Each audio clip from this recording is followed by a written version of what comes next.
Hello my dear WBP aspirants, কেমন আছো তোমরা? তোমরা সকলেই ভালো আছো, হেলদি আছো এবং কালকের পরীক্ষার জন্য একদম রেডি আছো। দেখো, তোমাদের পরীক্ষা হলে কিছু জিনিস মাথায় রেখে কিন্তু তোমাদের পরীক্ষাটা দিতে হবে। তোমাদের মধ্যে অনেকেই এমন আছো যারা তোমরা পরীক্ষার হলে সম্পূর্ণ কোশ্চেনটা করে উঠতেই পারো না, মানে সময় এত কম থাকে যে তোমরা সম্পূর্ণ কোশ্চেন করতে করতে তোমার সময় চলে যায়। মানে যদি 100টা কোশ্চেন থাকে তার মধ্যে ধরো 20টা কোশ্চেন তোমরা দেখতেই পেলে না কী কোশ্চেন আছে। বাট তোমাদের এখানে একটা ভুল হয়, তোমাদের স্মার্ট স্ট্র্যাটেজি বা সাইন্টিফিক ওয়েতে তোমরা পরীক্ষার কোশ্চেনটা করো না।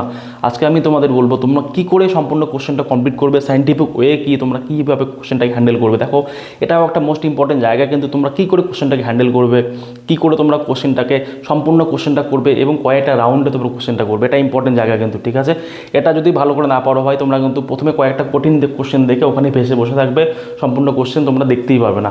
দেখা গেলো তোমরা যে কয়েকটা কোশ্চেন দেখতে পেলে না, ওখানে 3-4টা কোশ্চেন সোজা ছিল যেটা তুমি পারতে, বাট সময় কমের জন্য, তোমার একটু স্ট্র্যাটেজি ভুলের জন্য তুমি কোশ্চেনগুলো পারলে না এবং নাম্বারটা কিন্তু কেটে গেল, তোমার অনেকটা নাম্বার স্কোর কম হয়ে গেল। আর ডাব্লিউবিপি পরীক্ষা মানে কি, যে কোনো কম্পিটিটিভ এক্সাম মানে কি, এক নাম্বারে কয়েক হাজার ছেলে এদিক ওদিক হয়ে যায়। ঠিক আছে, তো এক একটা নাম্বার তোমার ভ্যারি করবে। আর পরীক্ষার হলে কিন্তু ভাই প্রত্যেকটা সেকেন্ড তোমার কাউন্ট হবে, একদম সময় নষ্ট করবে না, এদিক ওদিক তাকানো কিচ্ছু দরকার নেই, একদম স্টেডিভাবে পরীক্ষা দেবে। তোমরা ধরে নাও তোমাদের 1 ঘন্টার পরীক্ষা, তার মধ্যে 10 মিনিট এদিক ওদিক নষ্ট হবেই।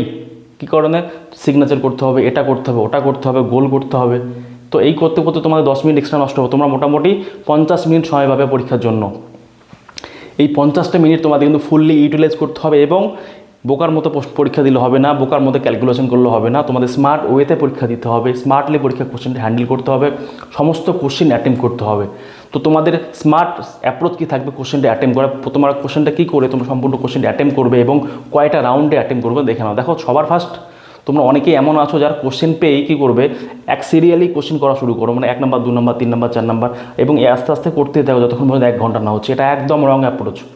তোমাদের কোশ্চেনটা 2টা রাউন্ডে কমপ্লিট করতে হবে, মাথায় রাখবে তোমাদের 2টা রাউন্ড হতেই হবে। ফার্স্ট রাউন্ডে কী করবে, ফার্স্ট রাউন্ডে তোমরা যেগুলো কোশ্চেন একদম শিওর শর্ট তুমি পারছো, প্রথমে ওএমআর একদম সাইড করে রেখে দাও।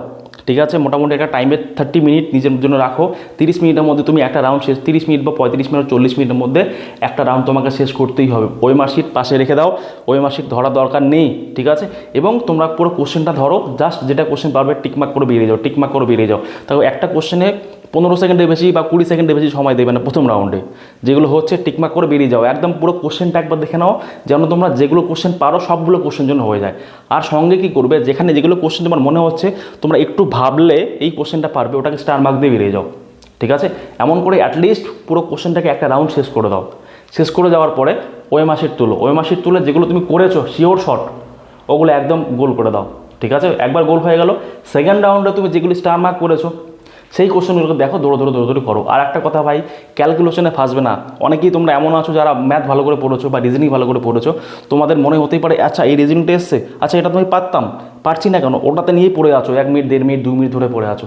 একদম ভুল অ্যাপ্রোচ। যেখানে তোমার ব্রেন ক্লিক করছে না, তোমার যেটা হচ্ছে না, 1 মিনিটে বেশি সময় চলে যাচ্ছে, ওটাকে স্কিপ করে নেক্সট কোশ্চেনে চলে যাও। ঠিক আছে, সময় দেখো, কম্পিটিটিভ এক্সাম মানে কি, তো সময়ের খেলা, সময়ের সঙ্গে সঙ্গে তোমাদের খেলতে হবে, বেশি সময় একটা কোশ্চেনে ইনভেস্ট করবে না। ঠিক আছে, এটা একটা হলো স্ট্র্যাটেজি। 2 নাম্বার হচ্ছে ক্যালকুলেশন। ম্যাথ রিজনিংয়ের ক্ষেত্রে একটা কথা বলি ভাই, তোমাদের কিন্তু স্মার্ট অ্যাপ্রোচ দিতে হবে। বড় বড় ক্যালকুলেশন অ্যাভয়েড করো, অ্যাপ্রক্সিমেশন ইউজ করো, মানে ক্যালকুলেশন ছোটো ছোটো করো। আমি তোমাদের অঙ্ক ক্লাসে শিখিয়েছি তোমরা ক্যালকুলেশন কী করে ছোটো করবে, কী করে তোমরা ক্যালকুলেশনটা ভাববে, এবং এই জন্য তোমাদের আমি ডেডিকেটেড ক্লাস দিয়েছি, প্রত্যেক দিন তোমাদের টাস্ক দিয়েছি তোমাদের ক্যালকুলেশনের জন্য। ঠিক আছে, তোমাদের সব থেকে সময় যদি কেউ নষ্ট করে সেটা ক্যালকুলেশন নষ্ট করবে। ম্যাথ রিজনিং সেক্টর মানে 25টা ম্যাথ, 25টা রিজনিং আছে, 50 নাম্বার, মানে 1 মিনিট করে ধরলে 50 মিনিট ওখানেই চলে যায়। ঠিক আছে, তো একদম চিন্তা ভাবনা করেই কিন্তু কোশ্চেনগুলো করবে, এমনটা নয় তোমাদের প্রত্যেকটা ম্যাথ করতে হবে, প্রত্যেকটা রিজনিং করতে হবে। ঠিক আছে, 100% স্কোর করার দরকার নেই, বাট যেগুলো পারছো, যেগুলো খুব টাফ, দেখো তোমাদের কোশ্চেন যদি 85টা হয়, 85 কোশ্চেন থাকে, তার মধ্যে 10 থেকে 15টা কোশ্চেন এমন থাকবে সত্যি টাফ লেভেলে থাকবে, 15টা বেশি বললাম, 10টা মিনিমাম, 10টা কোশ্চেন টাফ থাকবে। ওগুলো কোশ্চেনের পেছনে সময় ইনভেস্ট একদম করবে না, যেগুলো পারছো ওগুলো আগে করে নাও, যেগুলো মডারেট লেভেল, যেগুলো তুমি স্টার মার্ক করেছো সেকেন্ড গোতে, ওগুলো করে নিয়ে তার ওএমআর শিট গোল করো, তারপরে যেগুলো বাকি কোশ্চেন থাকলে ওগুলোকে দেখে নাও যদি সময় থাকে। ঠিক আছে, এটা গেলো সব থেকে স্মার্ট অ্যাপ্রোচ। তোমাদের এমন করে কোশ্চেনটা করতেই হবে, একদম বোকার মতো সিরিয়ালি করা শুরু করবে না, নাহলে কিন্তু তুমি সময়ই পাবে না সমস্ত কোশ্চেন দেখার। এবং এই যে প্রথমে যেটা তোমাদের বললাম, যদি সমস্ত কোশ্চেন দেখতেই না পারো তোমরা কোশ্চেনটা করবে কী করে? দেখা গেলো শেষে 5টা কোশ্চেন বা 2টা কোশ্চেন তুমি এমনিতেই পারতে, বাট সময়ের জন্য তুমি কোশ্চেনটাকে দেখতে পারোনি, করতে পারোনি, নেগেটিভ হয়ে গেলে। নেগেটিভ না খেলেও তোমরা ওখানে নাম্বারটা পেলে না, যেটা পাওয়া নাম্বারটা পেলে না, বিশাল বড় লস ভাই। পরীক্ষা একদম তোমাকে ডাউন করে দেবে, তোমাকে কম্পিটিশন থেকে ছিটকে দেবে, ঠিক আছে? এই ভুলটা একদম করবে না। 2 নম্বর হচ্ছে ওএমআর শিট, রোল নাম্বার, নাম, কোশ্চেন বুকলেট সিরিজ একদম নিখুঁতভাবে একদম সময় নিয়ে নিয়ে একটা একটা করে মিলাবে আর দেখবে আর লিখবে। এখানে যদি কোনো ভুল হয় ভাই, একটা বছর পুরো নষ্ট, কোনো কথা নেই, জাস্ট কান্না ছাড়া কোনো উপায় নেই, তোমার চোখের জল ছাড়া কোনো কিচ্ছু উপায় থাকবে না এখানে। রোল নাম্বার, নাম, কোশ্চেন বুকলেট সিরিজ যেগুলো আছে একদম পুঙ্খানুপুঙ্খভাবে লিখবে। অন্য কোথাও যদি একটু এররও হয় কোনো ব্যাপার না, বাট এখানে যেন কোনো রকম ভুল না হয়, ঠিক আছে? এটা সব থেকে মোস্ট ইম্পর্টেন্ট জায়গা তোমাদের কোশ্চেন, তোমাদের ওএমআর শিটে যে তোমার নাম রোল নাম্বারটা ইম্পর্টেন্ট রাখতে হবে তোমার, ঠিক আছে? আর 2 নম্বর কোশ্চেন অ্যাপ্রোচ তোমরা কী করে করবে, কোশ্চেন কী করে ডিল করবে বলেই দিলাম তোমাদের আমি। ম্যাক্সিমাম একটা কোশ্চেনের পেছনে 1 মিনিট সময় দেবে, এক থেকে খুব বেশি হলে যেটা কোশ্চেন তুমি মনে হয় পারবে, তাও সবার শেষে এগুলি সময় থাকে, তবে 1.5 মিনিট সময় দেবে। ইনিশিয়ালি তোমরা একটা কোশ্চেন 30 সেকেন্ড সময় দাও, 30 সেকেন্ড দিয়ে বেরিয়ে যাও নেক্সট কোশ্চেনে, যদি না হচ্ছে। আর নাহলে টিক মার্ক করতে থাকো, তোমাদের পেন দিয়ে দেবে, রাফ শিট ইউজ করবে, বড় ক্যালকুলেশন অ্যাভয়েড করবে, ছোটো ছোটো ক্যালকুলেশন করবে। আর তোমাদের আমি যে ক্যালকুলেশন ড্রিল দিয়েছিলাম, স্কোয়ার, কিউব, মাল্টিপ্লিকেশন টেবিল, এগুলো তো আই থিঙ্ক তোমরা করেছো, ওগুলো দিয়ে তোমাদের প্রচণ্ড হেল্প হয়ে যাবে ক্যালকুলেশনে। আর আমি তোমাদের শর্টকাট অ্যাপ্রোচও শিখেছি, তোমরা ক্যালকুলেশন কী করে করবে, শর্টকাট গুণ কী করে করবে, শর্টকাট ভাগ কী করে করবে। কিছু কিছু অঙ্কের ক্ষেত্রে ডিজিটাল সাম ইউজ হয়, ডিজিটাল সাম তোমরা ইউজ কী করে করবে, ইউনিট ডিজিট ইউজ কী করে করবে, এগুলো তোমাদের কিন্তু পরীক্ষার হলে ইউজ করতে হবে, ঠিক আছে? এই অ্যাপ্রোচটা কিন্তু পরীক্ষা হলে রাখবেন, তাহলে কিন্তু ভাই কম্পিটিশন থেকে ছিটকে যাবে। সবাই পড়াশোনা করছে, আমার স্টুডেন্ট যতগুলো আছে প্রায় যারা মক টেস্ট দিচ্ছে 70, 75, 68 এরকম নাম্বার পাচ্ছে, ভালো ভালো স্টুডেন্ট নাম্বার পাচ্ছে, অনেকজন নাম্বার পাচ্ছে। তার মানে সবাই পড়াশোনা করছো, তো এতটুকু মাথায় রাখতে হবে। পরীক্ষার হলে আর একটা কথা বলি, বা কোনো রকম প্যানিক করা যাবে না, কোনো রকম টেনশন নেওয়া যাবে না। কোশ্চেন দেখলে ধরে নাও তোমার বুকলেট এমন পড়ে গেছে যে পরপর 4-5টা কোশ্চেন তোমার হলো না, হতেই পারে পরপর 4টা-5টা কোশ্চেন তোমার হলো না, তুমি ওই 4টা-5টা কোশ্চেন একবারই হলো না, তুমি প্যানিক করে গেলে, প্যানিক করতে নেক্সট কোশ্চেনগুলো ভালো করে করতে পারে না, এটা একদম করবে না। পরপর 4টা-5টা কোশ্চেন হচ্ছে না, না হোক, পরে কোশ্চেনগুলো সোজা হতে পারে। অনেক সময় কোশ্চেন সিকোয়েন্সটা এমন চলে আসে, পরপর 4টা-5টা-6টা কোশ্চেন তুমি পারলে না, ঠিক আছে, টাফ মনে হলো, তারপরে কোশ্চেনগুলো দেখবে সোজা আছে, ঠিক আছে? তো প্যানিক করবে না, একদম প্যানিক করা যাবে না। আর একটা কথা তোমাদের এই প্রথম দিন থেকে বলছি, আজকে আবার বলছি, সেটা হচ্ছে ভাই প্রপার রেস্ট অ্যান্ড ঘুম, স্লিপ।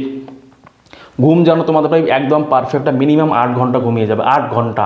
আমি তোমাদের বলেছিলাম 28 তারিখ থেকে তোমাদের পড়াশোনা হালকা করে দাও, আজকের থেকে তোমাদের মানে কালকের থেকে তোমাদের পরীক্ষা, পড়াশোনা হালকা, একদম হালকা, স্লোলি পড়ো, বাড়িতে সঙ্গে গল্প করো, একদম রিভিশনের মোডে থাকো, কোনো রকম নতুন পড়া না। নতুন পড়া তো আমি তোমাদের বলেছিলাম 10 দিন আগ থেকেই পড়তে হবে না, ঠিক আছে? বাট এখন তো একদমই না, ঠিক আছে? যদি কারেন্ট অ্যাফেয়ার্স দেখতে পারো দেখো, যেগুলো তোমাদের মনে হচ্ছে ক্যালকুলেশনটা একটা রিভিশন করে নাও, কোনো রকম স্ট্রেস নেবে না, কোনো রকম টেনশন নেবে না, শরীর খারাপ করাবে না, নিজেকে হেলদি রাখো, হেলদি খাবার খাও, পরীক্ষাটা ভালো করে দিয়ে আসো, পরীক্ষার পরে আমরা পুরো কোশ্চেন অ্যানালাইজ করবো, ঠিক আছে?